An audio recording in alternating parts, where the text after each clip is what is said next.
नमस्कार, मैं वसंत रावल। आज मैं आपको बताने आया हूं शोभन योग के बारे में। ज्योतिष शास्त्र के अंदर पंचांग का बहुत ज़्यादा महत्व है और पंचांग बनता है 5 चीज़ों से। वो कौन कौन सी है? तिथि, वार, नक्षत्र, योग और करण। ये 5 चीज़ों को मिलाकर पंचांग बनता है, जिसमें से हमारी ये जो सीरीज चालू है वो है योगों की सीरीज। आपकी जानकारी के लिए बता दूं कि योगों का सबसे ज़्यादा इस्तेमाल मुहूर्त शास्त्र में किया जाता है और मुहूर्त शास्त्र के 5 बड़े बड़े ग्रंथ हैं, जिसके अंदर मुहूर्तों के बारे में काफ़ी जानकारी दी है। और वो ग्रंथों का नाम क्या है? मुहूर्त मार्तंड, मुहूर्त गणेश, मुहूर्त चिंतामणि, मुहूर्त धर्म सिंधु और निर्णय सिंधु। ये 5 बड़े बड़े ग्रंथ हैं, जिसके अंदर योगों के बारे में काफ़ी गहन जानकारी दी है, काफ़ी विस्तृत जानकारी दी है। आपको मैं बता दूं, टोटल 27 योग होते हैं, जिसमें से 14 योग बहुत ही अच्छे होते हैं, 5 योग मध्यम होते हैं और 8 योग बिल्कुल अच्छे नहीं होते हैं। आइए जरा गहराई से जानने का प्रयास करते हैं। टोटल जैसे 27 नक्षत्र होते हैं, वैसे ही 27 योग होते हैं, जिसमें से 14 योग बहुत ही शुभ होते हैं। और इन 14 योगों के अंदर आप कोई भी मांगलिक कार्य कर सकते हो। उसके नाम है प्रीति योग, आयुष्मान योग, सौभाग्य योग, शोभान योग, सुकर्मा योग, वृद्धि योग, वज्र योग, सिद्धि योग, शिव योग, सिद्ध योग, साध्य योग, शुभ योग, शुक्ल योग और ब्रह्मा योग। ये जो 14 प्रकार के शुभ योग है, इसमें आप कोई भी प्रकार का शुभ कार्य कर सकते हो, मांगलिक कार्य कर सकते हो। अभी आते हैं मध्यम योग। तो वो है ध्रुव योग, हर्षण योग, परीग योग, वरियान योग और ऐन्द्र योग। इसे मध्यम माना गया है। और अशुभ योग कौन से हैं?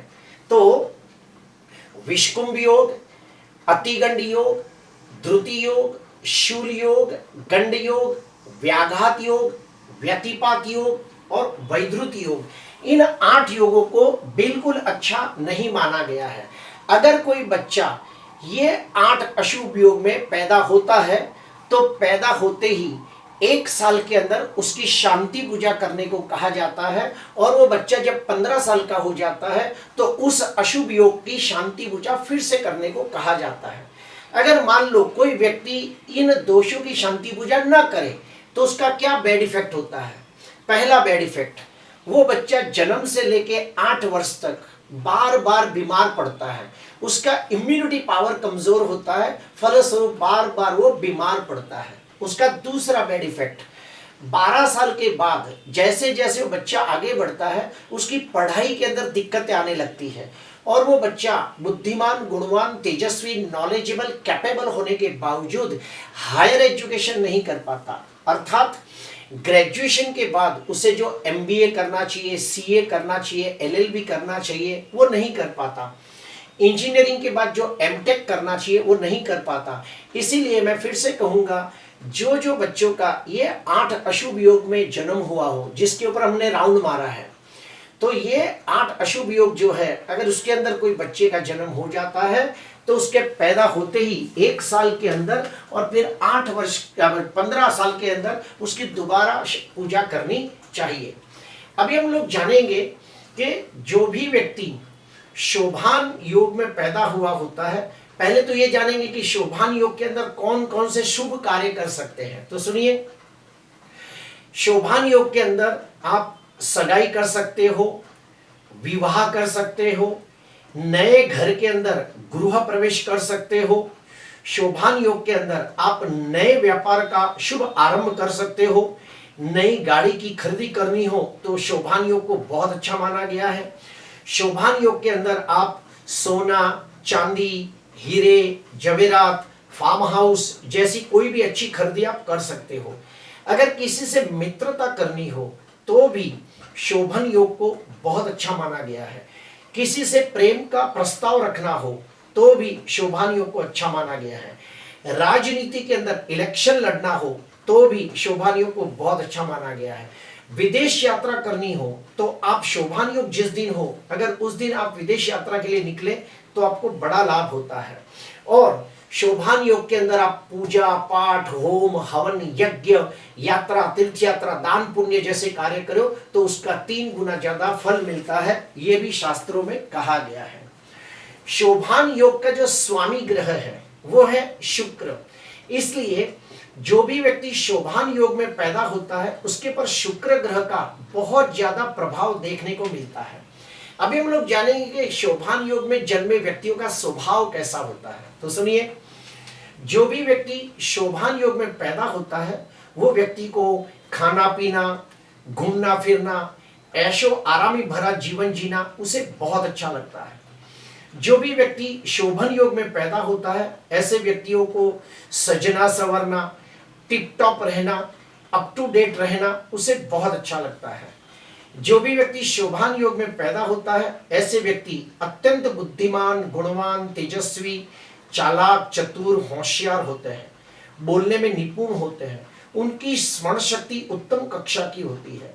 जो भी व्यक्ति शोभान योग में पैदा होता है ऐसे व्यक्ति विद्वान, ज्ञानी, धार्मिक होते हैं और ऐसे व्यक्तियों को वेद, शास्त्र, पुराणों का ज्ञान प्राप्त करना बहुत अच्छा लगता है। ऐसे व्यक्तियों को पूजा पाठ करना, होम हवन करना, दान पुण्य करना, यात्रा तीर्थ यात्रा करना, ये सब उन्हें बहुत अच्छा लगता है।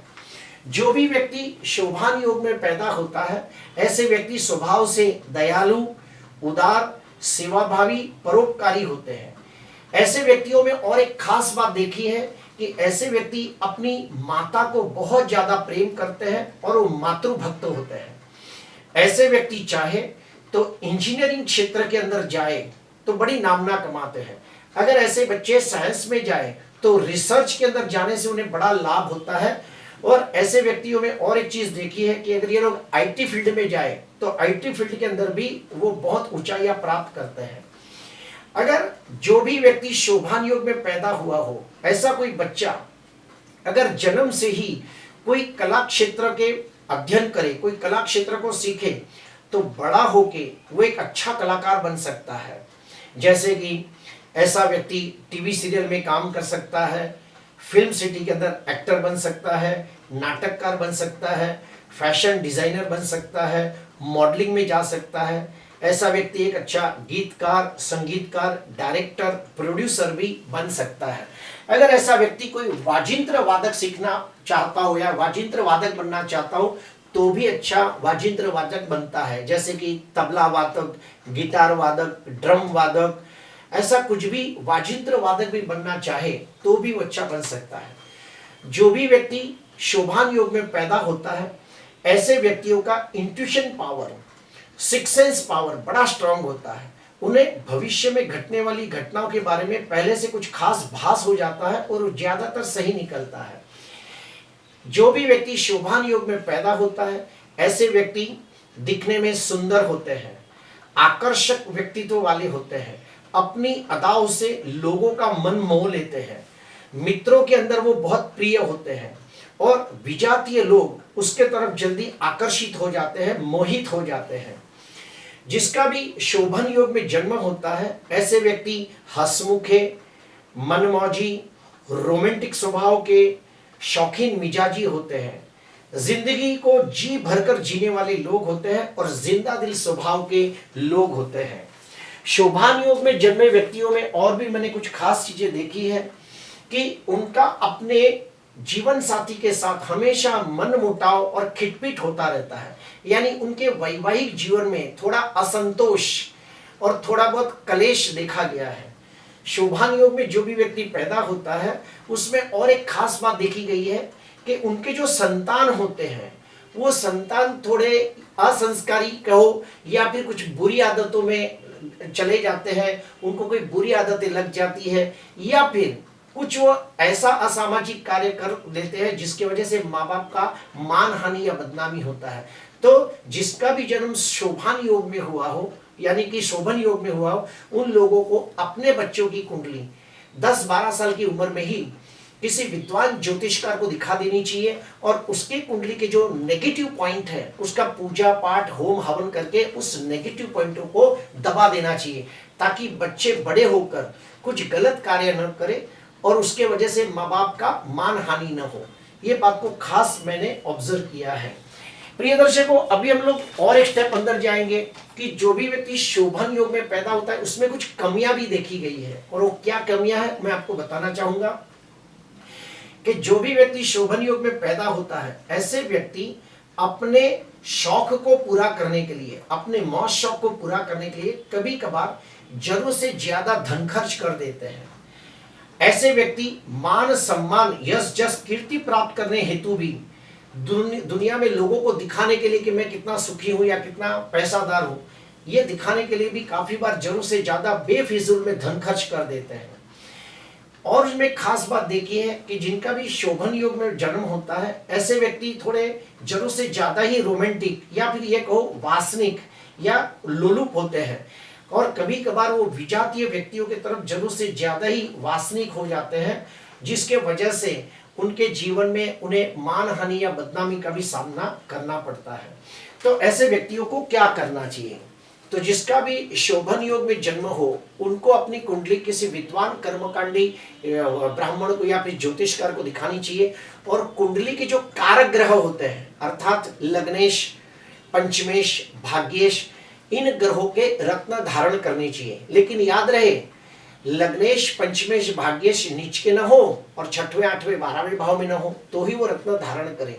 और शोभन योग में जो भी व्यक्ति पैदा हुआ हो, अगर वो व्यक्ति चाहता है कि उसके जीवन में बहुत ज्यादा सुखी हो, उन्नति प्रगति करे, यश जस कीर्ति प्राप्त करे, तो उसे ब्रह्मा जी की पूजा करनी चाहिए। और ब्रह्मा जी के कुछ खास मंत्र आते हैं तो वो कर सकते हैं। ओम ब्रह्माय नमः, ओम ब्रह्माय नमः, ये मंत्र का एक अनुष्ठान करे 21,000 का। उसके बाद दूसरे नंबर पे शुक्र ग्रह अगर उसकी कुंडली में बलवान हो, कुंडली का कारक ग्रह हो, तो वो हीरा का रत्न भी पहन सकते हैं।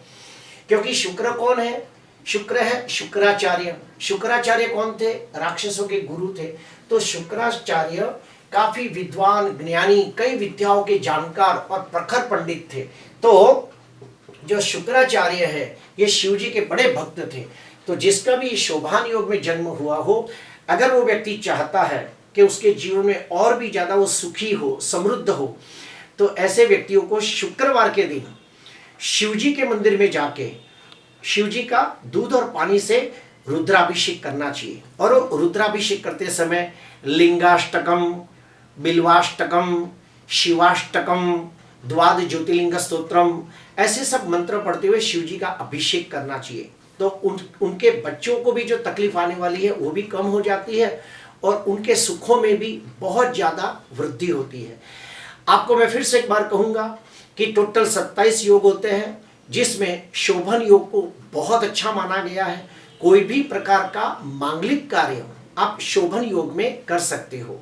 और शोभन योग में जो भी व्यक्ति पैदा होता है वो अपने माँ बाप के लिए बहुत नसीबदार होता है। वो अपने पूरे समाज के लिए कुछ उद्धार का कार्य करता है, कुछ उत्थान का कार्य करने वाला होता है।